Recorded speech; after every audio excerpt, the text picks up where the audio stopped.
Welcome back to Askewed Reviews, and today we have another fan request, and it is for the 1984 adventure sci-fi comedy, The Adventures of Buckaroo Banzai Across the Eighth Dimension. Here is your trivia question for today. In the original cut of the movie, we were going to see Buckaroo's mother. What actress plays his mother in the film? The answer will be at the end of this video. So, of course, the story is about our main character here, Buckaroo Banzai, played by Peter Weller. He is a scientist, a doctor, a race car driver. He does pretty much everything, including being a musician, and also has the president on call at any time. Now, along with Buckaroo, he always has his trusty entourage known as the Hong Kong Cavaliers. That's right, I actually said that. The Hong Kong Cavaliers, who also happen to be a bunch of people that can just do pretty much anything. So, Buckaroo and his group designed something called the Oscillation Overthruster, which does allow people to pass through solid objects and go into the eighth dimension. Now, that ability to cross through to the eighth dimension is very enticing to Dr. Lizardo, played by John Lithgow. So he and his henchmen are planning on stealing this device, so that way they can break through to the dimension and free some of their fellow prisoners. You see, Dr. Lizardo and his friends are actually part of an alien race called the Lectroids. There's the red Lectroids and the brown Lectroids. The red ones were pretty evil and were imprisoned in the eighth dimension by the brown Lectroids. One interesting thing that they explain in this film is apparently when Orson Welles did his radio broadcast of the War of the Worlds, it actually happened and it was just a cover up stating that it was false. So now it is up to Buckaroo Banzai and the Hong Kong Cavaliers to stop the red Lectroids, otherwise, the brown Lectroids will fire on Russia, starting World War III. A lot of inspiration for Buckaroo Banzai came from the 1930s and 40s pulp comics Doc Savage. In the actual comic books, he's an adventurer, a musician, a surgeon, and he even has an inner circle that all have interesting and weird nicknames. There are some names of places and things in the film that actually come from the book The Crying of Lot 49, including the name of Yo-Yo-Dine. Peter Weller has mentioned that when trying to come up with playing Buckaroo Banzai, he kind of combined the characteristics of Elia Kazan, Adam Ant, and Jacques Cousteau. Also, the role of Buckaroo Banzai was originally offered to both Tom Hanks and Michael Keaton, both of which turned it down. The character of Perfect Tommy was originally offered to Michael Madsen. He unfortunately had to turn it down as he was already working on the film The Natural. I love that both Jeff Goldblum and Christopher Lloyd are in this film. They're both actors that will almost always entice me enough to go see a movie just because they're in it.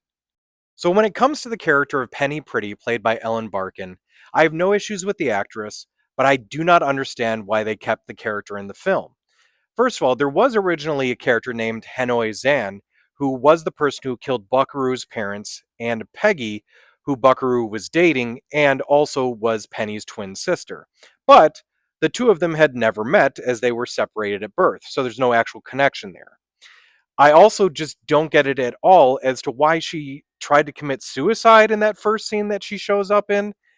In general, I feel that they just kept the character around so she could be the damsel in distress near the end of the film. Apparently, the first time Peter Weller heard John Lithgow's accent was during the torture scene, and he couldn't stop laughing for quite a few minutes. All of the Lectroid aliens throughout the film have the first name John. If you'll notice, they go from something as normal as John Edwards to as weird as John Two Horns. Here are some of my other favorites: John Big Booty, John Smallberries, John Little John, John Many Jars, and John Yaya. During the end credits, where Buckaroo and the Hong Kong Cavaliers are walking out and kind of bopping to the music was not actually ready yet, so they're actually listening to Uptown Girl because apparently the tempo was very similar. One thing you also may or may not have noticed in the end credits is that Clancy Brown's character of Rawhide shows back up. There is actually a belief that he may not have actually died, but was just in a coma until the end of the film. There's also a little nod to a possible sequel at the end of the movie called Buckaroo Banzai Against the World Crime League. What's interesting is the character that they cut out, Hanoi Zan, was going to be the leader of this. Now, unfortunately, the film did not do well enough to gain a sequel, but it does have a big enough cult following that Dark Horse Comics actually made a novel version of the sequel. Now, there were also two times where we almost got a Buckaroo Banzai TV show. Once in 1998, with the show being called Buckaroo Banzai Ancient Secrets and New Mysteries, that did not happen. And also in 2016, Kevin Smith was going to make a show, but that fell through. There also is a nice little nod to Buckaroo Banzai in the movie Ready Player One, as the main character's avatar is at one point wearing his outfit. Now, if you're clamoring for more Buckaroo Banzai, there are actually some comic books you can check out. When the movie first came out, Marvel released a two-part issue that was based off the movie, and Moonstone Books has actually released quite a few Buckaroo Banzai comics.